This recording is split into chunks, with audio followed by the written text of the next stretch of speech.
Bonjour, je m'appelle Fabrice Menlot et aujourd'hui, je vais vous parler d'achat.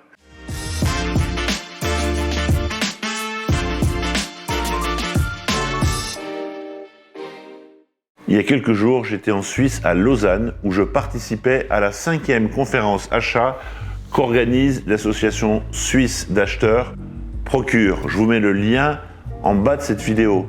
Tous les ans, Procure organise sa conférence achat annuelle. C'est Hugues Poissonnier qui a la manette pour organiser cette conférence achat.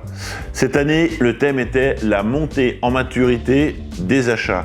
Comme à son habitude, Hugues avait convié à cette conférence des responsables achats, des acheteurs, mais également des professeurs, des académiciens et des consultants. C'était un super moment entre acheteurs, on a parlé du métier, de son développement, mais aussi des initiatives, des expériences, mais aussi des bonnes pratiques et des fonctionnements des organisations achats. Alors moi, dans tout cela, après être intervenu lors des précédentes éditions, cette année, Hugues m'a demandé d'être le keynote speaker. J'ai tout de suite accepté et puis je me suis renseigné sur ce que c'était un keynote speaker. Alors j'ai rappelé Hugues et je lui ai dit « Mais Hugues, c'est quoi un keynote speaker ?»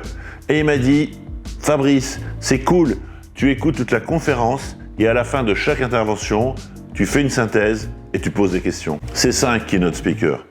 Alors, je suis allé à cette conférence et ce que je vous propose aujourd'hui, c'est de revenir sur les temps forts que nous avons partagés.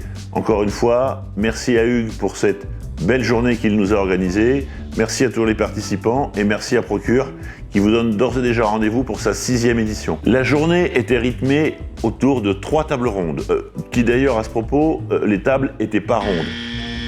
Tous les intervenants que je vais citer dans cette vidéo, vous pourrez retrouver leur profil sur LinkedIn et vous pourrez les contacter directement. Alors tout d'abord, on s'est interrogé, pourquoi une énième conférence sur la maturité des achats? Je me suis posé la question, mais est-ce que les autres fonctions, est-ce que les commerciaux, est-ce que les opérations, est-ce que le marketing se pose autant cette question de la montée en maturité des organisations?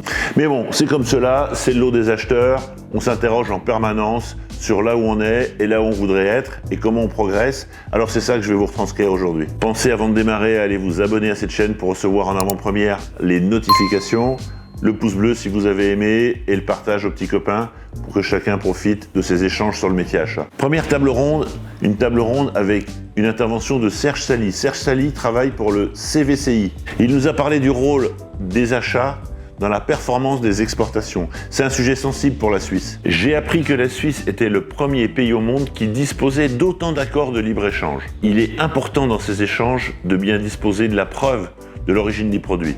Et c'est souvent de cette partie documentaire dont les achats ont un rôle à jouer. C'est souvent une partie un peu plus obscure que, pour tout vous dire, j'avais pas la bonne compréhension et la bonne connaissance, mais j'ai vu à quel point c'était important de disposer de l'ensemble de cette base documentaire parce que ça concourt aussi à la performance des achats et globalement à la performance de l'organisation. Deuxième intervention, Alexandre Vukanovic. Alexandre nous a parlé de la performance industrielle et tenez-vous bien, il nous a évoqué la performance 4.0. Alexandre est spécialisé dans la logistique, il est revenu avec nous sur l'importance des data, de la mobilité et il nous a pris quelques exemples très concrets sur la manière dont tous ces éléments pouvaient être mis en œuvre. Là aussi, je vous encourage à aller regarder son profil, à échanger avec lui et voir en quoi cette dimension des data et des données appliquées aux achats est vraiment un levier intéressant pour faire grandir l'organisation. Enfin, il est revenu sur la gestion en temps réel de cette logistique avec les outils utilisés. Enfin, nous avons écouté l'intervention de Carole Rosen et Laurent Béjani du cabinet de conseil suisse Melioris. Salutations amicales à Farid Assaf. Ils sont revenus avec nous sur la place des achats dans les organisations et l'importance des comportements. Bien sûr, ils nous ont expliqué que la maturité achat est souvent très liée et connectée au secteur dans lequel elle se trouve et la maturité pourrait être assez différente quand on intervient dans un univers public, dans un secteur industriel ou dans une société de services. Souvent, les organisations achats sont nées là où la pression économique était les plus importantes. Mais aujourd'hui, elle touche tous les secteurs d'activité. Et ils nous ont aussi alerté sur le fait d'attention de ne pas tomber dans certaines caricatures entre les achats du secteur privé et du secteur public. Aujourd'hui, les niveaux de maturité peuvent être très élevés dans tous les secteurs. Tout ça, c'est fonction, bien sûr, des enjeux, de la stratégie, de l'importance de la direction générale, qui est souvent un levier important de la mise en place des organisations achats. On a également parlé de formation et de l'importance de la formation et souvent aussi des difficultés de trouver des formations adaptées à ses besoins. Alors c'est une des activités de Procure qui peut vous aider, voilà, et c'est vrai qu'il y a beaucoup d'écarts entre les écoles de formation, par exemple qu'on peut trouver en France où il y a une offre qui est assez large historiquement. Je crois que la France est un des pays en Europe, en tous les cas au moins, qui propose vraiment beaucoup de formations sur le métier achat, ce qui est un peu moins vrai en Suisse. Ils ont insisté avec nous également de l'importance de la gouvernance des achats. Et je partage complètement ce point de vue. Il est important de poser des règles du jeu. L'organisation achat dépend souvent des objectifs qu'on veut lui allouer, que ce soit en termes de performance économique, d'innovation, de service, de qualité, de sécurisation. Tous ces sujets vont influer sur l'organisation et sur son développement. J'en ai profité pour rappeler les 7 points d'une organisation achat performante que vous pourrez retrouver dans le livre blanc que je vous mets en téléchargement sous cette vidéo. La relation avec sa direction générale, les ressources humaines et les pratiques des acheteurs, la connaissance des fournisseurs, la satisfaction des clients internes, les systèmes d'information et le pilotage, la communication, aussi bien en interne qu'en externe, et les achats responsables. 7 thèmes qui vous permettent d'évaluer le niveau de maturité et la feuille de route qu'il va falloir construire pour développer l'organisation achat. Table ronde numéro 2, c'est Bertrand Sénéchal de SAP qui ouvre le bal. Je savais l'importance de SAP dans le monde du logiciel, dans le monde de l'ERP au niveau mondial. J'avais pas la bonne connaissance de ce qu'SAP est capable de faire pour aider vos organisations à grandir. Et l'intervention était super intéressante. La première question qu'a évoquée Bertrand, c'est la valeur et donc de définir cette valeur. Et pour chacun des thèmes suivants, on peut appréhender la maturité et la valeur autour de 3 niveaux. Voici les quelques thèmes qu'il nous a proposés. La maîtrise des coûts, la gestion des processus, la qualité, l'innovation, la réglementation, la gestion des risques, l'expérience utilisateur et la RSE. Sur tous ces sujets, différents niveaux d'appréciation et des niveaux qui vont permettre aussi d'identifier l'état des lieux, là où on est et là où on veut aller. Il nous a parlé d'agilité dans le développement de l'organisation, je partage complètement ce point de vue, et enfin de fonctionnement en sprint, en se donnant des objectifs court terme qui permettent de les atteindre, puis ensuite de passer à un autre objectif. C'est une vision qui est très intéressante, qui nous vient souvent aussi de l'univers du digital, où ça fait partie des règles du développement, de fonctionner sur ces logiques de sprint répétées. Enfin, dans cette dimension d'agilité, j'aimerais vous partager souvent une phrase que je me répète à moi-même et que je partage avec mes équipes. Avoir peur et le faire quand même. C'est le test and learn, c'est-à-dire que, on met en œuvre, et c'est valable aussi pour une organisation. C'est peut-être pas exactement ce qu'on doit faire, mais on avance, on procrastine pas, on met en œuvre, on teste, on corrige, on ajuste, et on avance ainsi, on se développe. Enfin, il a insisté sur la notion de collaboration et de simplification. La conduite du changement, c'est aussi mettre en œuvre, partager et trouver les bonnes manières de coopérer. Après Bertrand, c'est Vincent Laplante, l'ex-patron des achats de Richemont, qui est venu intervenir. J'étais heureux de retrouver Vincent que j'avais croisé il y a quelques années en arrière.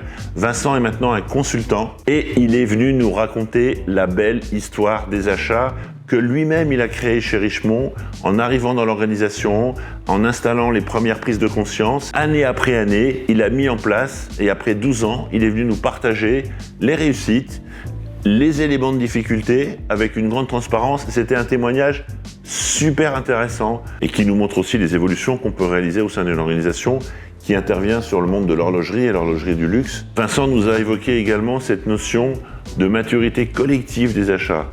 C'est un point qui est extrêmement important, c'est-à-dire que cette montée en maturité, elle n'est pas consacrée uniquement à 2, 3, 10 personnes que sont les acheteurs, mais bien à l'ensemble de l'entreprise. Et puis c'était au tour de Sarah Carmignani, chef du campus de Genève, de venir intervenir.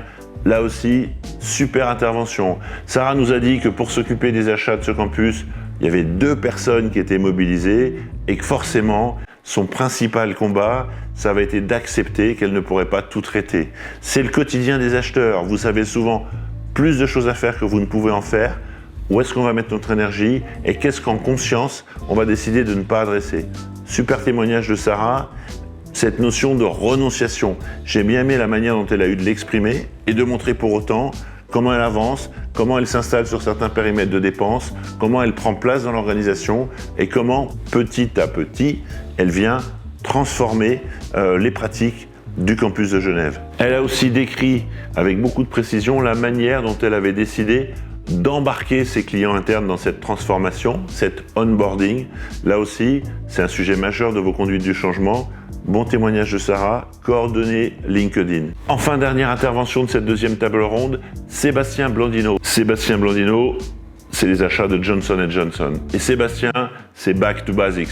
Il est revenu sur la nécessité de définir un plan d'action, des actions opérationnelles, des jalons et une feuille de route. Et tout ça de manière très concrète. Sébastien nous a parlé de son expérience d'implication des fournisseurs. On est dans ce gagnant-gagnant et il en a donné un éclairage très concret, très vivant, très réel. Et il a terminé son intervention par un regard plus particulier sur le besoin. Vous savez, on retrouve souvent dans vos fiches de poste cette notion de challenge du besoin, mais au-delà de ces incantations, dans les faits, combien de fois vous vous intéressez aux besoins? Vous êtes en capacité avec vos prescripteurs, vos utilisateurs, à le remettre en cause, à le faire évoluer? C'est pas si souvent que ça. Alors il a partagé ses expériences et ce regard tout particulier, et c'est très intéressant parce que vous le savez, quand on s'intéresse aux besoins, on est au début de l'histoire et c'est là qu'on va générer les éléments de performance qu'on va retrouver à la fin du projet. Je profite de faire une pause avant d'attaquer la troisième table ronde pour vous parler de mon blog Apprendre les achats. Vous trouverez un lien en commentaire pour vous inscrire également sur le blog. 2 fois par mois, je vous adresse une newsletter où on va parler du métier, des événements, des publications, des informations que vous me communiquez et j'en profite pour remercier tous ceux qui échangent avec moi sur le sujet. Table ronde numéro 3, les profs, les académiques, ceux qui viennent partager leurs connaissances, qui cherchent, qui aident à poser des points de repère. Et on a démarré cette table ronde numéro 3 avec Gwenaël Oruzebala qui est professeur à Nantes. Gwenaël nous a parlé des achats responsables et des démarches consistant à imaginer les scénarios des possibles. Et c'était très intéressant à partir de ces scénarios possibles d'imaginer les scénarios du moment dans cette transformation qui est en cours et qui concerne au premier chef les achats. Et puis est intervenu Raphaël Bellière. Raphaël Bellière travaille pour Meotech. Il est enseignant à Paris-Saclay. Et Raphaël nous a parlé de digitalisation et il nous a proposé un certain nombre de points de repère sur ce thème qui est certes un thème de grande actualité pour les organisations achats, mais sur lequel bien souvent, là aussi on a du mal à se donner quelques points de repère. J'ai particulièrement aimé son intervention, elle était claire, elle était précise et on sentait qu'il avait déjà conduit par rapport à ses anciens postes un certain nombre de projets dans lesquels il avait été confronté à ces réalités. Vous voulez des exemples? Oui, s'il te plaît, des exemples. Allez, d'accord. Premièrement, l'importance de la data. On parle souvent de cette big data. Moi, j'aime bien parler de la good data. Mais cette data, elle est où? Comment on y accède? Comment on s'assure qu'elle est de bonne qualité? Et comment en permanence, on s'assure qu'elle va être maintenue et entretenue? Et alors là, il est arrivé avec nous avec un regard tout particulier sur ce qu'on appelle la maturité autour de la digitalisation. Bien souvent, quand on appréhende ce sujet, on parle d'outils, on parle de process, on est très technique. Eh bien, lui, il s'est intéressé au sujet à travers le parcours utilisateur. Et c'est à travers ce regard des utilisateurs qu'il vient appréhender le niveau de maturité sur la digitalisation. Et j'ai trouvé ça super intéressant. Et c'est sûrement là qu'est sûrement la grande pertinence de vos projets. Le projet, il va se regarder avec l'utilisateur. Est-ce que la personne qui va utiliser vos outils demain, elle va pouvoir gagner du temps, travailler mieux, collaborer plus facilement, faire mieux son métier? Et est-ce que ça va rester simple pour elle? C'est ça qui va faire un projet achat réussi.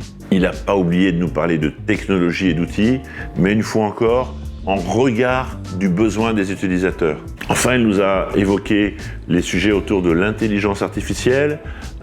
C'était il y a quelques temps, on était un peu encore dans ces questionnements, on sent bien que ça arrive, mais c'est pas encore là. Et puis ChatGPT est arrivé, et là j'ai le sentiment qu'on est en train de franchir un coup d'accélération, au moins sur cette dimension-là. Donc on sent bien qu'on va dans cette direction, et ça va être intéressant pour les achats, parce que peut-être qu'un certain nombre de sujets peuvent être adressés en support, en aide, en contribution de cette intelligence artificielle. Alors Raphaël aussi nous a proposé son échelle à lui de maturité à travers la digitalisation. Premier niveau, la dématérialisation du processus achat. Deuxième niveau, la qualité de la donnée. Troisièmement, l'interopérabilité. Comment les solutions vont échanger entre elles des informations. Quatrième niveau, la direction achat devient digitale. Et puis enfin, le digital est au cœur des préoccupations et on met en place la supply chain 4.0. Enfin, il est revenu sur la conduite du changement dans la mise en place d'un projet et l'absolue nécessité de disposer de leadership achat dans cette transformation. Et puis enfin, on a laissé la parole à Fabienne Fell pour la dernière intervention de cette table ronde. Fabienne est professeure à l'ESCP Business School. Et Fabienne est intervenue pour nous parler de relocalisation. Super intéressant. Les directions achats d'il y a 15 ans ou d'il y a 20 ans ont passé leur temps à délocaliser dans les pays low cost. Et puis, on a un effet retour où maintenant on cherche à reproduire, à réimplanter, non sans mal. Et à ce niveau, la Suisse a un grand avantage par rapport à la France, c'est que la Suisse a assez peu délocalisé. La Suisse a plutôt une culture de production locale, avec un écosystème qui est resté proche des besoins, des entreprises, des organisations, là où la France a eu souvent tendance au niveau industriel à partir plus loin. Donc Fabienne a fait une grande étude et elle nous a partagé que peu d'informations parce que le temps était un peu compté dans cette journée. Je vous encourage là aussi à la contacter si vous voulez en savoir plus. C'est vraiment super intéressant. Voilà cette expérience de keynote speaker. C'est une bonne situation, ça, Scribe. Mais vous savez, moi je crois pas qu'il y ait de bonnes ou de mauvaises situations. Dont j'ai pris à la fois beaucoup de plaisir à essayer de retranscrire après chaque table ronde les éléments essentiels partagés, à essayer aussi d'éclairer un petit peu avec ce regard que moi j'ai autour des organisations, du digital maintenant avec notre solution au KVO, mais également de la manière dont tout ça évolue et grandit dans les différents secteurs. C'est vraiment une journée à reproduire et je vous encourage vraiment, si vous ne connaissez pas, à venir vous inscrire l'année prochaine. Merci encore à Laetitia, à toute l'équipe de Procure pour ce bon moment qu'on a passé ensemble. Grand merci naturellement à Hugues, le grand Manitou de cette conférence et surtout le grand expert du métier achat, du marketing. C'est quelqu'un dont vous savez, j'aime beaucoup les échanges et les partages qu'on peut avoir. Vous retrouverez beaucoup de vidéos dans lesquelles il est impliqué sur cette chaîne. À très bientôt. Rendez-vous le 16 novembre 2023 à Lausanne pour la 6e conférence de Procure.